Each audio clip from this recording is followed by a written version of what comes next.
Welcome to the Invite Health podcast, where our degreed healthcare professionals are excited to offer you the most important health and wellness information you need to make informed choices about your health.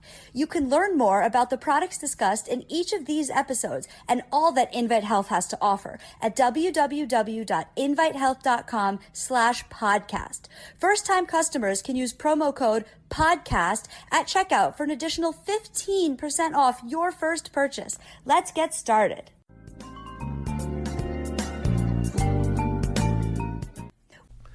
Okay, welcome back to part 2 of our podcast, Losing Excess Belly Fat is a Good Thing. My name is Jerry Hickey. I'm a nutritional pharmacist. I'm also the senior scientific officer over here at Invite Health.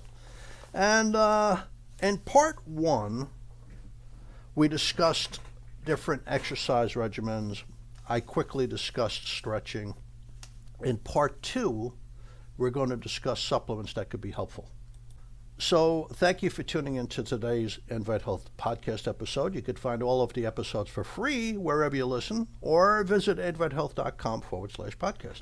Please subscribe and please leave us a review. You can also follow us on Facebook, Twitter, and Instagram at Invite Health. And the information on this episode is linked at the episode description. So let's get going. This is going to be simple. There are supplements that can help you burn fat, and excess fat is a bad thing. Excess fat inflames the body, and this increases the risk of developing diseases, because the fat that you get on your belly is called vat fat, visceral adipose tissue, and it's not just a storage fat for energy. It's metabolically active in a bad way. It releases inflammatory compounds that cause chronic, low-grade systemic inflammation, meaning you're inflamed a little bit all the time. And this is not good for the heart. It's not good for the brain. It's not good for your blood sugar control. It's not good for your liver. It's not good for a lot of things. So I discussed all these different exercises. I do a bunch of them. Like I climb stairs. I ride my bike. I do fast walking. I lift weights. What about supplements? Well, the simplest one is called Phase 2. It's from a bean called Phaseolus vulgaris. In beans, there's actually starch blockers, sugar blockers, but there's not a lot. So you have to express the sugar blockers out of the bean and concentrate it for it to really mean anything. So the Phase 2 is a branded ingredient. It's a patented ingredient. It has many human clinical trials. And here's how it works. You don't automatically absorb sugar. I always tell people, think of sugar, the sugar molecule, as a squashed down pine tree. There's all these branches. You have to remove specific branches for you to absorb sugar. Otherwise, it'll just bounce off the lining of your intestines. To debranch it, you use specific enzymes, 2 families, alpha-glucosidase and alpha-amylase. The Phase 2 attaches to the alpha-amylase family. So when you eat food, you could still taste the sweetness to a degree. It might taste a little bit less sweet. I don't like sweet anyway. But you're not absorbing as much sugar. So if you take 2 Phase 2, you have to take it before a meal for it to really mean anything. If you take 2 Phase 2 capsules, they're a particular potency. You have to match the potency that's used in the human clinical trials that are published in medical journals for them to approve you as a manufacturer. We have a contract for that. If you take 2 Phase 2 capsules with a glass of water before each meal, you could block the absorption of about 500 sugar calories a day. That's going to add up to a lot of fat loss. You don't want to lose muscle. You're not interested in water loss. You're interested in fat loss. So you could lose a regular weight person who has to lose 10 or 15, 20 pounds. They might lose a half a pound a week, maybe even a pound a week. But people who have to lose a lot of weight, 50 pounds, 100 pounds, they're going to lose weight at a faster rate. So they might lose like 6 or 8 pounds a month. That really means something. And, once you start losing weight and you see it's real, that's really going to increase your desire to, eat even better and exercise more. So it becomes this nice, good catch-22 in a way. Catch-22 is supposed to be a bad thing.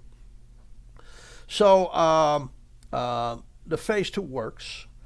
Besides absorbing less sugar, the sugar you do absorb, you absorb at a slower rate.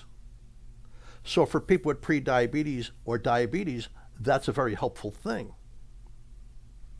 Because if they're absorbing less sugar, and whatever sugar they're absorbing is at a slower rate, it's easier for them to control their blood sugar. In fact, the American FDA, the U.S. Food and Drug Administration, allows us to make claims with phase 2, but they're even stronger up in Canada, the claims we can make about if you take a certain amount of phase 2, it helps you with weight. If you take more, it helps you with your blood sugar.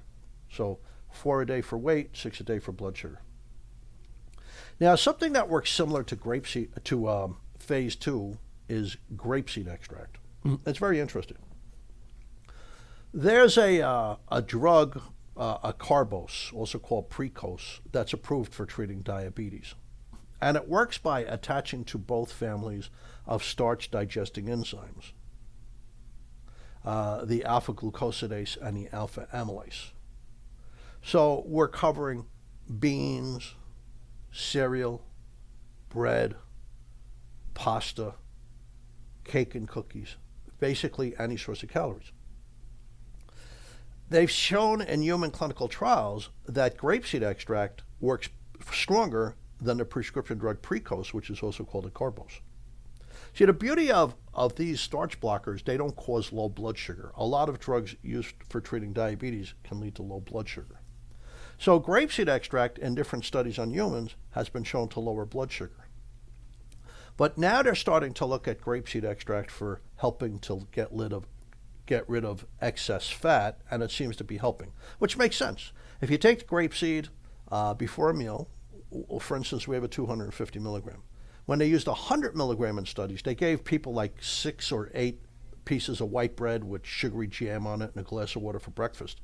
When they gave them 100 milligrams of grapeseed, it blocked about 40% of the sugar from being absorbed. When they gave them 300 milligrams, it blocked about 65% of the sugar from being absorbed. So we have a 250 milligram. So if you take that 5 minutes before a meal with a glass of water, it attaches to both the alpha-glucosidase and the alpha-amylase enzymes. So you're absorbing enough sugar, but we Americans tend to get way too much sugar in our food, so you're not absorbing all that excess sugar, and that should help you with your belly fat. Although the studies on grapeseed and belly fat are just being initiated. Previous to this, they were looking more at blood sugar levels.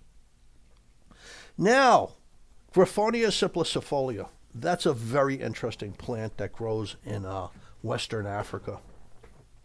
And it's a natural source of 5-hydroxytryptophan. So what's the deal with that? How can that help with weight? 5-hydroxytryptophan is the precursor to serotonin. So if you take 5-hydroxytryptophan before a meal, it converts to serotonin. Now, what does serotonin do? It's a major neurotransmitter in the brain, but also in the digestive tract. In the brain, it helps with depression. In the brain, it helps with stress. In the brain, it helps with anxiety. But in the brain, it also helps control your appetite. So here's how it works. Somebody's eating a meal, and there's amino acids a little bit in the food. Some of them are large neutral amino acids. They're good for the brain. Things like tyrosine and phenylalanine, etc. But what happens when you're eating, you release insulin. And the insulin clears the way out of all the other large neutral amino acids and lets you absorb this large neutral amino acid called 5-hydroxytryptophan. And it gets into the brain, and the brain converts it to serotonin, and then that shuts down your appetite. Now, the problem with 5-HTP, that's the abbreviation for 5-hydroxytryptophan, which comes from the plant Graphonia simplicifolia, is that it only lasts an hour or two. So how do you help control somebody's binge eating, or somebody snacking between meals, or somebody who can't get their appetite under control? You make it time released, and then it works for 4 to 6 hours. So if you take, and I wouldn't take it before each meal, but I would take it probably, it depends on your eating habits. If you're eating all day long, I would take it a half an hour before lunch and a half an hour before dinner, so you're not snacking in between and you're not snacking at night. Or there's some people that gain all their weight after dinner. They come home from work, they're stressed out, they're exhausted, they put on the TV, and they just keep on running back to the cookie jar and the refrigerator, and they're eating everything under the sun. By the time they finished, it's like going to a wedding. It's like the cocktail hour and the Viennese hour of a wedding in one. They've had 2 or 3 dinners. So for those people, I just say, hey, take the 5-HTP, a time release form. We call it Trim HX. Take it right before dinner, and then after dinner, you're not going to snack, and you'll probably eat less at dinner too. But you're not going to be hungry. You're not going to feel hungry. One of the reasons why a lot of diets fail is because you feel hungry all the time, and people don't like feeling hungry, justifiably so. So with the phase 2 blocking sugar absorption, you're not walking around hungry, and you can even eat some of your favorite foods. And the same with the grapeseed extract, which hasn't been totally proven yet, but it looks like it's going to help with fat loss, because if it's blocking the absorption of sugar, it should help. But certainly with the Graphonia simplicifolia source of 5-HTP, that should help you lose fat. Then there's a relative of ginger that comes from Western Africa called Grains of Paradise. It's a patented product, trademark product called Calorie Burn GP. And the studies show 40 milligrams a day converts white fat into beige and brown fat. Now that's really cool. Beige and brown fat you burn for energy. They're easy to burn. But the fat on our belly as adults is white fat, so it's hard to burn into energy. It's hard to convert it into energy. So if you do the Grains of Paradise, according to the research, which is it's not a spicy herb, it's a relative of ginger. There's hundreds of plants in the ginger family, so don't be surprised about that. Even turmeric, curcumin, is in the ginger family. So the Grains of Paradise helps you convert the white fat to beige fat. That's a lot easier to burn for energy. So you get two benefits. You're losing the fat, you're gaining the energy. I would call that a win-win. That's why I put the Graphonia simplicifolia, the 5-HTP, in with the Grains of Paradise, because they work differently. One helps you burn fat without stimulating you. It's not like it makes you hyper or raises your blood pressure or anything like that. It's been very safe in human clinical trials. Whereas the 5-HTP gets the appetite under control and calms you down. That's really good. And besides, when the 5-HTP is curbing your appetite, it's also calming you down. That helps with fat. Why? When you're stressed out, you release stress hormones. And what they do, they raise your blood sugar, but they also store more calories. So if you eat food while you're stressed, it's more fattening than if you eat food while you're calm, because you'll hold on to more calories on your belly. So that Graphonia simplicifolia helps in two ways: by blunting the effects of stress hormones on fat gain, and by controlling your appetite. Then there's probiotic bacteria. Very interesting. Good food and probiotic bacteria are a great marriage. Probiotic bacteria work on the fibers in healthy foods, like broccoli, like spinach, like whole grain cereals, seeds and nuts and things like that, salads. And they release different short-chain fatty acids. So in the colon, they release butyric acid, which kind of helps you absorb nutrition, and it energizes up the immune system in the colon, and it helps correct damaged colon cells. It's good for healing the colon, and it's also good for healing the brain, the blood-brain barrier. But that's a different podcast episode. And then a little higher up in the digestive tract, you release lactic acid that kills bad yeasts and bacteria, etc., and gives energy to the immune system in the small intestine. But then you also make pyruvic acid, which is really interesting. The brain uses pyruvic acid as a measure of how much food you've consumed. And when there's enough pyruvic acid, the brain says, well, you ate enough, I'm shutting down your appetite. If you lack healthy bacteria and you don't eat good foods, you're always going to be hungry, because you're never going to release enough pyruvic acid, pyruvate, in the small intestine. So there are supplements that are helpful for getting your appetite under control and helping you burn some fat and helping curb your appetite for sugars, etc. Because that phase 2, by the way, I forgot to say this. Anecdotally, it's helping people with carb craving and binge eating. And I don't mean like at a pathological level of binge eating. I just mean people who eat a lot after meals.